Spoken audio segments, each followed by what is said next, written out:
श्री सुखदेव जी ने कहा, परीक्षित, क्षीर सागर में त्रिकूट नाम का एक प्रसिद्ध सुंदर एवं श्रेष्ठ पर्वत था। वह 10,000 योजन ऊंचा था। उसकी लंबाई चौड़ाई भी चारों ओर इतनी ही थी। उसके चांदी, लोहे और सोने के 3 शिखरों की छटा से समुद्र, दिशाएं और आकाश जगमगाते रहते थे। और भी उसके कितने ही शिखर ऐसे थे जो रत्नों और धातुओं की रंग बिरंगी छटा दिखाते हुए सब दिशाओं को प्रकाशित कर रहे थे। उनमें विविध जाति के वृक्ष, लताएं और झाड़ियां थी। झरनों की झरझर से वह गुंजायमान होता रहता था। सब ओर से समुद्र की लहरें आ आकर उस पर्वत के निचले भाग से टकराती। उस समय ऐसा जान पड़ता मानो वे पर्वतराज के पांव पखार रही हो। उस पर्वत के हरे पन्ने के पत्थरों से वहां की भूमि ऐसी सांवली हो गई थी जैसे उस पर हरी भरी दूब लग रही हो। उसकी कंदराओं में सिद्ध, चारण, गंधर्व, विद्याधर, नाग, किन्नर और अप्सराएं आदि विहार करने के लिए प्राय बने ही रहते थे। जब उसके संगीत की ध्वनि चट्टानों से टकराकर गुफाओं में प्रतिध्वनित होने लगती थी, तब बड़े बड़े गर्वीले सिंह उसे दूसरे सिंह की ध्वनि समझकर सह न पाते और अपनी गर्जना से उसे दबा देने के लिए और जोर से गरजने लगते थे। उस पर्वत की तलहटी तरह तरह के जंगली जानवरों के झुंडों से सुशोभित रहती थी। अनेकों प्रकार के वृक्षों से भरे हुए देवताओं के उद्यान में सुंदर सुंदर पक्षी मधुर कंठ से चहकते रहते थे। उस पर बहुत सी नदियां और सरोवर भी थे। उनका जल बड़ा निर्मल था। उनके पुलीन पर मणियों की बालू चमकती रहती थी।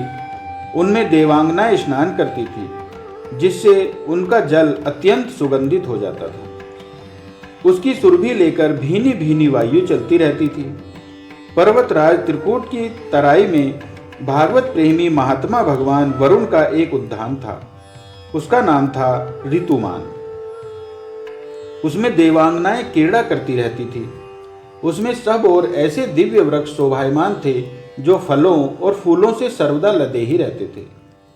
उस उद्यान में मंदार, परिजात, गुलाब, अशोक, चंपा, तरह तरह के आम, पयाल, कटहल, आमड़ा, सुपाड़ी, नारियल, खजूर, बिजोरा, महुआ, साखू, ताड़, तमाल, असन, अर्जुन, रीठा, गूलर, पाकर, बरगद, पलाश, चंदन, नीम, कचनार, साल, देवदारू, दाख, ईख, केला, जामुन, बेर, रुद्राक्ष, हर्रे, आंवला, बेल, केत, नींबू और भिलावे आदि के वृक्ष लहराते रहते थे। उस उद्यान में एक बड़ा भारी सरोवर था। उसमें सुनहले कमल खिल रहे थे और भी विविध जाति के कुमुद उत्पन्न, कहार, सतदल आदि कमलों की अनूठी छटा छिटक रही थी। मतवाले भोरे गूंज रहे थे। मनोहर पक्षी कलरव कर रहे थे। हंस, कारंडव, चक्रवाक और सारस दल के दल भरे हुए थे। पनडुब्बी, बत्तख और पपीहे गूंज रहे थे। मछली और कछुओं के चलने से कमल के फूल हिल जाते थे, जिससे उनका पराग झड़कर उन जल को सुंदर और सुगंधित बना देता था। कदम्ब, बेंत, नरकुल, कदम्बलता, बैन आदि वृक्षों से वह घिरा था। कुंद, पूर्वक, अशोक, सीरस, वनमल्लिका, लिसोड़ा, हरसिंगार, सोनजूही, नाग, पुन्नाग, जाति, मल्लिका, सतपत्र, माधवी और मोगरा आदि सुंदर सुंदर पुष्प वृक्ष एवं तट के दूसरे वृक्षों से भी, जो प्रत्येक ऋतु में हरे भरे रहते थे, वह सरोवर शोभायमान रहता था। उस पर्वत के घोर जंगल में बहुत सी हथनियों के साथ एक गजेंद्र निवास करता था। वह बड़े बड़े शक्तिशाली हाथियों का सरदार था। एक दिन वह उसी पर्वत पर अपनी हथनियों के साथ कांटे वाले कीचक, बांस, बेंत, बड़ी बड़ी झाड़ियों और पेड़ों को रोंदता हुआ घूम रहा था। उसकी गंध मात्र से सिंह, हाथी, बाघ, गैंडे आदि हिंसक जंतु, नाग तथा काले, गोरे, सरब और चमरी गाय आदि डरकर भाग जाया करते थे। और उसकी कृपा से भेड़िए, सुअर, भैंसे, रीछ, शल्य, लंगूर तथा कुत्ते, बंदर, हरिण और खरगोश आदि क्षुद्र जीव सब कहीं निर्भय विचरते रहते थे। उसके पीछे पीछे हाथियों के छोटे छोटे बच्चे दौड़ रहे थे। बड़े बड़े हाथी और हथनियां भी उसे घेरे हुए चल रही थी। उसकी धमक से पहाड़ एक बार की कांप उठता था। उसके गंड स्थल से टपकते हुए मद का पान करने के लिए साथ साथ भौरे उड़ते जा रहे थे। मद के कारण उसके नेत्र विहल हो रहे थे। बड़े जोर की धूप थी, इसलिए वह व्याकुल हो गया और उसे तथा उसके साथियों को प्यास भी सताने लगी। उस समय दूर से ही कमल के पराग से सुवासित वायु की गंध सूंघकर वह उसी सरोवर की ओर चल पड़ा जिसकी शीतलता और सुगंध लेकर वायु आ रही थी। थोड़ी ही देर में वेग से चलकर वह सरोवर के तट पर जा पहुंचा। उस सरोवर का जल अत्यंत निर्मल एवं अमृत के समान मधुर था। सुनहले और अरुण कमलों की केसर से वह महक रहा था। गजेंद्र ने पहले तो उसमें घुसकर अपनी सूंड से उठा उठा जी भरकर जल पिया, फिर उस जल में स्नान करके अपनी थकान मिटाई। गजेंद्र गृहस्थ पुरुषों की भांति मोहग्रस्त होकर अपनी सूंड से जल की फुहारें छोड़ छोड़कर साथ ही हथनियों और बच्चों को नहलाने लगा तथा उनके मुंह में सूंड डालकर जल पिलाने लगा। भगवान की माया से मोहित हुआ गजेंद्र उन्मत्त हो रहा था। उस बेचारे को इस बात का पता ही न था कि मेरे सिर पर बहुत बड़ी विपत्ति मंडरा रही है। परीक्षित, गजेंद्र जिस समय इतना उन्मत्त हो रहा था उसी समय प्रारब्ध की प्रेरणा से एक बलवान ग्रह ने क्रोध में भरकर उसका पैर पकड़ लिया। इस प्रकार अकस्मात विपत्ति में पड़कर उस बलवान गजेंद्र ने अपनी शक्ति के अनुसार अपने को छुड़ाने की बड़ी चेष्टा की, परंतु छुड़ा न सका। दूसरे हाथी हथनियों और उनके बच्चों ने देखा कि उनके स्वामी को बलवान ग्रह बड़े वेग से खींच रहा है और वे बहुत घबरा रहे हैं। उन्हें बड़ा दुख हुआ। वे बड़ी विकलता से चिंगारने लगे। बहुतों ने उसे सहायता पहुंचाकर जल से बाहर लेना चाहा, परंतु इसमें भी वे असमर्थ ही रहे। गजेंद्र और ग्रह अपनी अपनी पूरी शक्ति लगाकर भिड़े हुए थे। कभी गजेंद्र ग्रह को बाहर खींच लाता तो कभी ग्रह गजेंद्र को भीतर खींच ले जाता। परीक्षित, इस प्रकार उनको लड़ते लड़ते 1000 वर्ष बीत गए और दोनों ही जीते रहे। यह घटना देखकर देवता भी आश्चर्यचकित हो गए। अंत में बहुत दिनों तक बार बार जल में खींचे जाने से गजेंद्र का शरीर शिथिल पड़ गया। न तो उसके शरीर में बल रह गया और न मन में उत्साह। शक्ति भी क्षीण हो गई। उधर ग्रह तो जलचर ही ठहरा, इसलिए उसकी शक्ति क्षीण होने के स्थान पर बढ़ गई। वह बड़े उत्साह से और भी बल लगाकर गजेंद्र को खींचने लगा। इस प्रकार देहाभिमानी गजेंद्र अकस्मात प्राण संकट में पड़ गया और अपने को छुड़ाने में सर्वथा असमर्थ हो गया। बहुत देर तक उसने अपने छुटकारे के उपाय पर विचार किया। अंत में वह इस निश्चय पर पहुंचा, यह ग्रह विधाता की फांसी ही है। इसमें फंसकर मैं आतुर हो रहा हूं। जब मुझे मेरे बराबर के हाथी भी इस विपत्ति से न उबार सके, तब ये बेचारी हथनियां तो छुड़ा ही कैसे सकती है। इसलिए अब मैं संपूर्ण विश्व के एकमात्र आश्रय भगवान की ही शरण लेता हूं। काल बड़ा बली है। यह सांप के समान बड़े प्रचंड वेग से सबको निगल जाने के लिए दौड़ता ही रहता है। इससे अत्यंत भयभीत होकर जो कोई भगवान की शरण में चला जाता है, उसे वे प्रभु अवश्य और अवश्य ही बचा लेते हैं। उनके भय से भीत होकर मृत्यु भी अपना काम ठीक ठीक पूरा करता है। वही प्रभु सबके आश्रय हैं। मैं उन्हीं की शरण ग्रहण करता हूँ। श्री सुखदेव जी कहते हैं, परीक्षित, अपनी बुद्धि से ऐसा निश्चय करके गजेंद्र ने अपने मन को हृदय में एकाग्र किया और फिर पूर्व जन्म में सीखे हुए श्रेष्ठ स्तोत्र के द्वारा जप द्वारा भगवान की स्तुति करने लगा। गजेंद्र ने कहा, जो जगत के मूल कारण हैं और सबके हृदय में पुरुष के रूप में विराजमान हैं एवं समस्त जगत के एकमात्र स्वामी हैं, जिनके कारण इस संसार में चेतना का विस्तार होता है, उन भगवान को मैं नमस्कार करता हूँ। प्रेम से उनका ध्यान करता हूँ। यह संसार उन्हीं में स्थित है।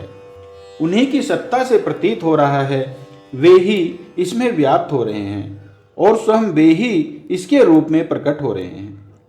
यह सब होने पर भी वे इस संसार और इसके कारण प्रकृति से सर्वथा परे हैं। उन स्वयं प्रकाश स्वयं सिद्ध सत्तात्मक भगवान की मैं शरण ग्रहण करता हूँ। यह विश्व प्रपंच उन्हीं की माया से उनमें अध्यस्त है। यह कभी प्रतीत होता है तो कभी नहीं, परंतु उनकी दृष्टि ज्यों की त्यों एक सी रहती है। वे इसके साक्षी हैं और उन दोनों को ही देखते रहते हैं। वे सबके मूल हैं और अपने मूल भी वही हैं। कोई दूसरा उनका कारण नहीं है। वे ही समस्त कार्य और कारणों से अतीत प्रभु मेरी रक्षा करें। प्रलय के समय लोक, लोकपाल और इन सबके कारण संपूर्ण रूप से नष्ट हो जाते हैं। उस समय केवल अत्यंत घना और गहरा अंधकार ही अंधकार रहता है। परंतु अनंत परमात्मा उससे सर्वथा परे विराजमान रहते हैं। वे ही प्रभु मेरी रक्षा करें। उनकी लीलाओं का रहस्य जानना बहुत ही कठिन है। वे नट की भांति अनेकों वेश धारण करते हैं। उनके वास्तविक स्वरूप को न तो देवता जानते हैं और न ऋषि ही। फिर दूसरा ऐसा कौन प्राणी है जो वहां तक जा सके और उसका वर्णन कर सके। वे प्रभु मेरी रक्षा करें। जिनके परम मंगलमय स्वरूप का दर्शन करने के लिए महात्मागण संसार की समस्त आसक्तियों का परित्याग कर देते हैं और वन में जाकर अखंड भाव से ब्रह्मचर्य आदि अलौकिक व्रतों का पालन करते हैं तथा अपने आत्मा को सबके हृदय में विराजमान देखकर स्वाभाविक ही सबकी भलाई करते हैं, वे ही मुनियों के सर्वस्व भगवान मेरे सहायक हैं। वे ही मेरी गति हैं। न उनके जन्म कर्म हैं और न नाम रूप। फिर उनके संबंध में गुण और दोष की तो कल्पना ही कैसे की जा सकती है। फिर भी विश्व की सृष्टि और संहार करने के लिए समय समय पर वे उन्हें अपनी माया से स्वीकार करते हैं। उन्हीं अनंत शक्तिमान सर्वेश्वर में परब्रह्म परमात्मा को मैं नमस्कार करता हूँ। वे अरूप होने पर भी बहुरूप हैं। उनके कर्म अत्यंत आश्चर्यमय हैं। मैं उनके चरणों में नमस्कार करता हूँ।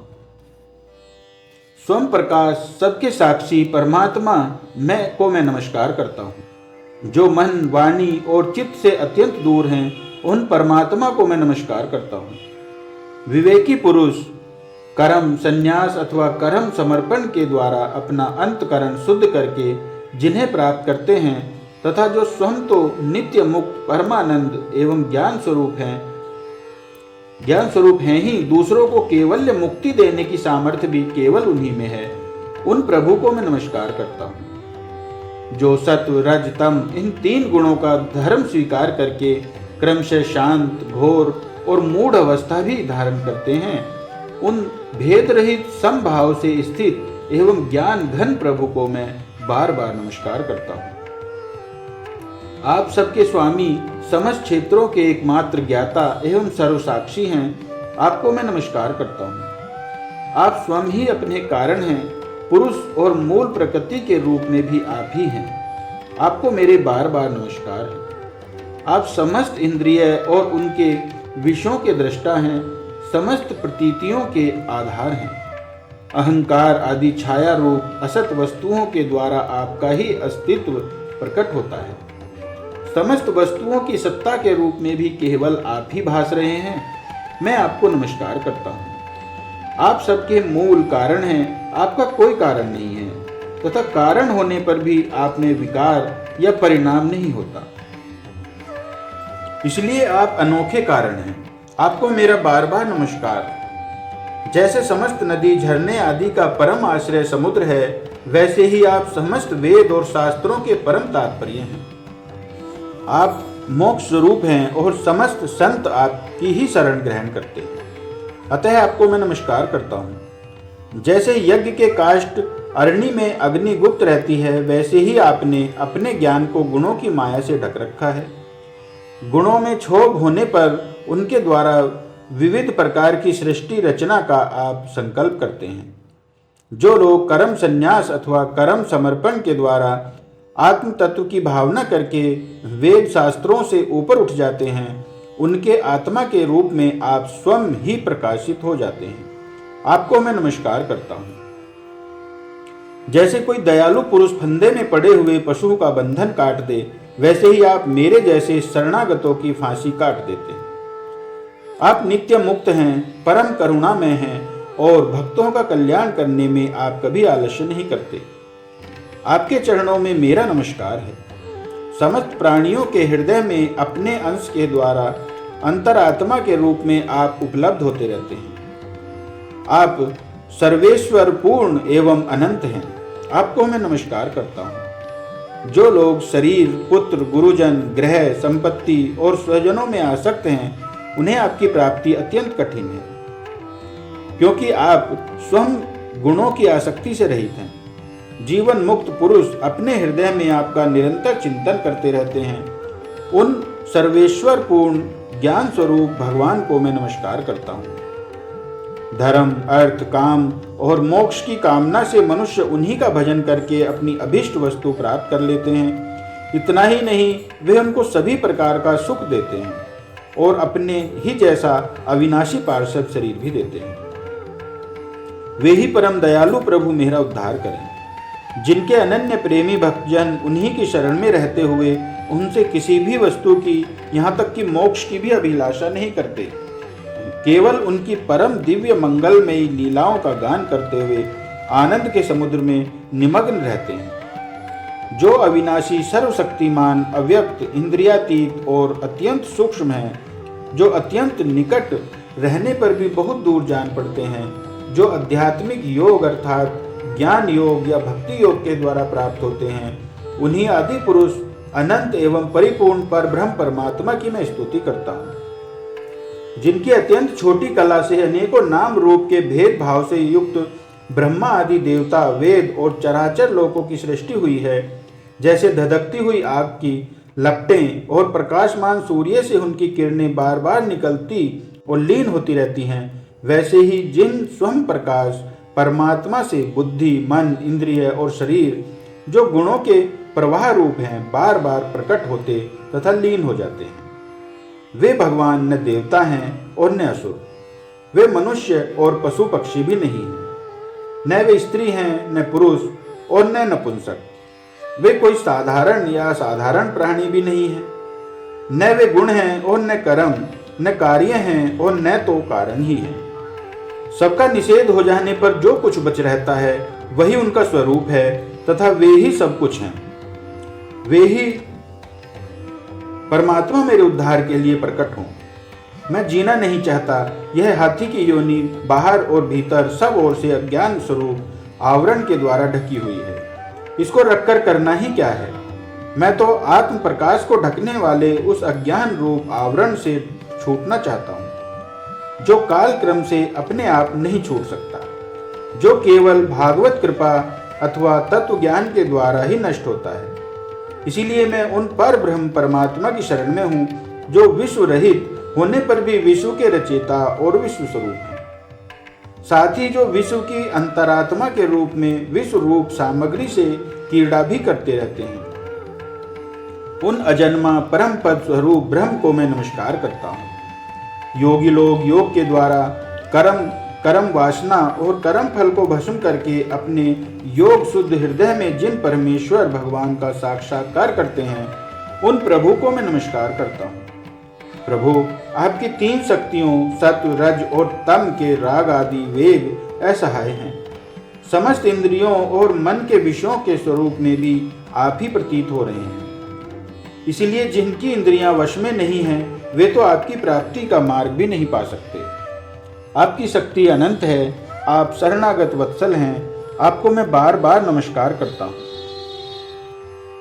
आपकी माया अहम बुद्धि से आत्मा का स्वरूप ढक गया है, इसी से यह जीव अपने स्वरूप को नहीं जान पाता। आपकी महिमा अपार है। उन सर्वशक्तिमान एवं माधुर्य निधि भगवान की मैं शरण में हूँ। श्री सुखदेव जी कहते हैं, परीक्षित, गजेंद्र ने बिना किसी भेदभाव के निर्विशेष रूप से भगवान की स्तुति की थी। इसलिए भिन्न भिन्न नाम और रूप को अपना स्वरूप मानने वाले ब्रह्मा आदि देवता उसकी रक्षा करने के लिए नहीं आए। उस समय सर्वात्मा होने के कारण सर्ववेद स्वरूप स्वयं भगवान श्री हरि प्रकट हो गए। विश्व के एकमात्र आधार भगवान ने देखा कि गजेंद्र अत्यंत पीड़ित हो रहा है, अतः उसकी स्तुति सुनकर वेद में गरुड़ पर सवार हो चक्रधारी भगवान बड़ी शीघ्रता से वहां के लिए चल पड़े। जहां गजेंद्र अत्यंत संकट में पड़ा हुआ था, उनके साथ स्तुति करते हुए देवता भी आए। सरोवर के भीतर बलवान ग्रह ने गजेंद्र को पकड़ रखा था और वह अत्यंत व्याकुल हो रहा था। जब उसने देखा कि आकाश में गरुड़ पर सवार होकर हाथ में चक्र लिए भगवान श्रीहरि आ रहे हैं, तब अपनी सूंड में कमल का एक सुंदर पुष्प लेकर उसने ऊपर को उठाया और बड़े कष्ट से बोला, नारायण, जगत गुरु भगवान, आपको नमस्कार है। जब भगवान ने देखा कि गजेंद्र अत्यंत पीड़ित हो रहा है, तब वे एक बार की गरुड़ को छोड़कर कूद पड़े और कृपा करके गजेंद्र के साथ ही ग्रह को भी बड़ी शीघ्रता से सरोवर से बाहर निकाल लाए। फिर सब देवताओं के सामने ही भगवान श्रीहरि ने चक्र से ग्रह का मुंह फाड़ डाला और गजेंद्र को छुड़ा लिया।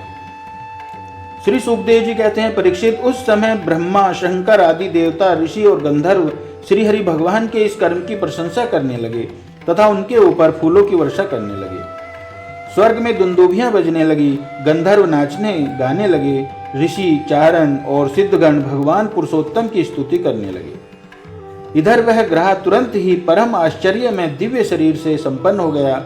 यह ग्रह इसके पहले हुहु नामक एक श्रेष्ठ गंधर्व था।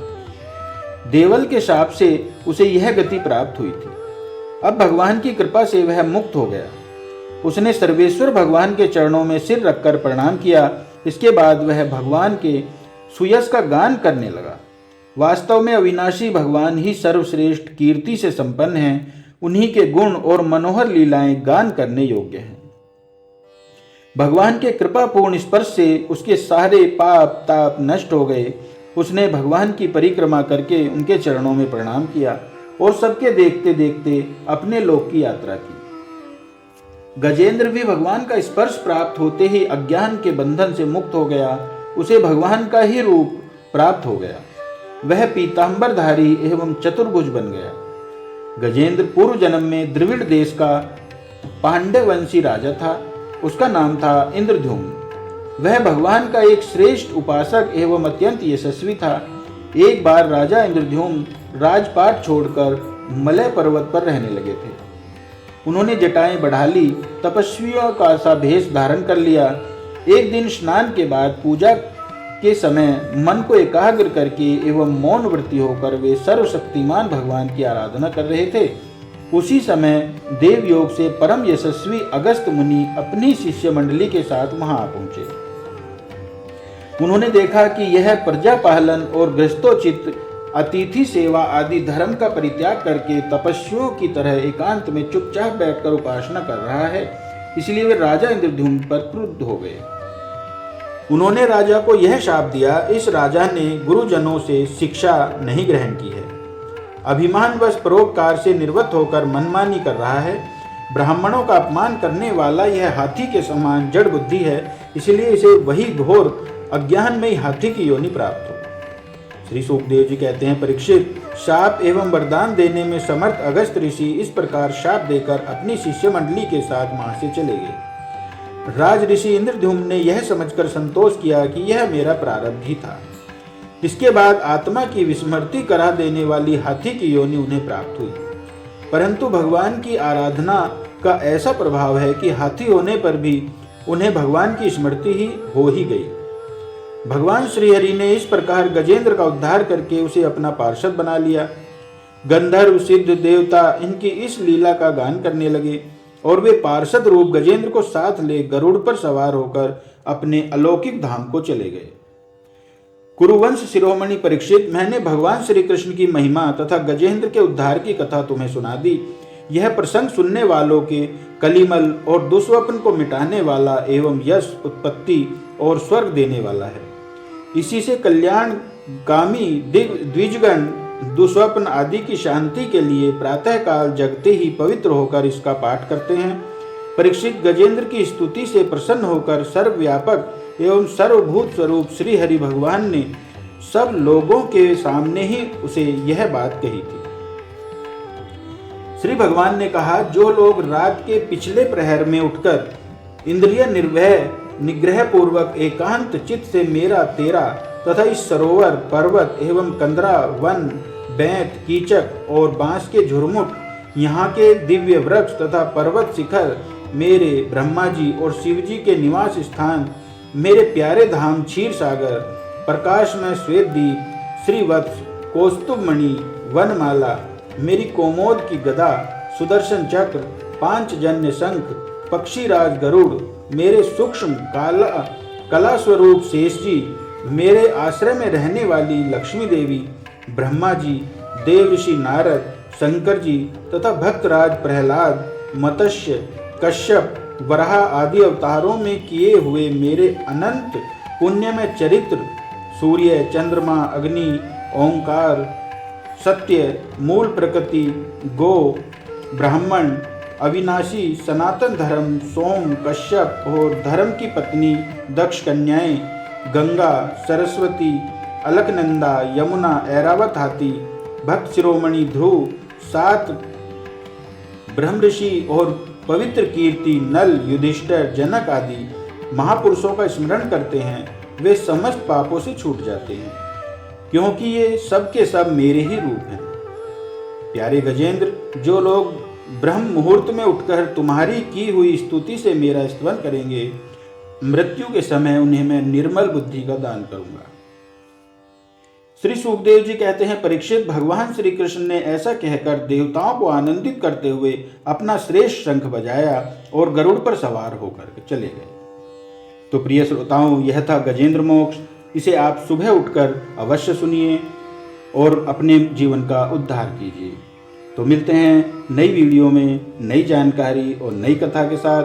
तब तक के लिए जय श्री लक्ष्मी नारायण, जय सिया राम, जय श्री कृष्णा, राधे राधे, जय श्रीमन नारायण।